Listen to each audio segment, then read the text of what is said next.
Hello guys, কেমন আছো তোমরা? আজকে আমি তোমাদের মশলা পরিচয় করে দেব। এই যে দেখো, জিরা, মেথি, কালো জিরা, এই যে দেখো এলাচ, জিরা, মাছের মশলা, গুড়, হলুদ, আটা, ঝালের গুঁড়া, চাউল, মরিচ, তারপরে হলো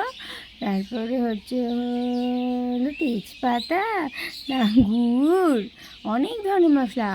সামনে আমাদের বাসায় একটা অনুষ্ঠান আছে। তোমরা যারা যারা এই অনুষ্ঠানে ভিডিও দেখতে চাও তারা আমার চ্যানেলটিকে সাবস্ক্রাইব করো। একের পর এক এই চ্যানেলে নানান ধরনের ভিডিও আসবে, বুঝতে পেরেছো?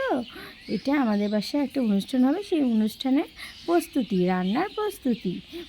তো তোমরা সবাই আমাকে সাপোর্ট করে আমার চ্যানেলকে সাবস্ক্রাইব করে এই চ্যানেলের সমস্ত আপডেট তোমরা জানতে পারবে। তো আজকের মতো আর কথা বলবো না, আজকের মতো সবাইকে জানাচ্ছি বাই বাই।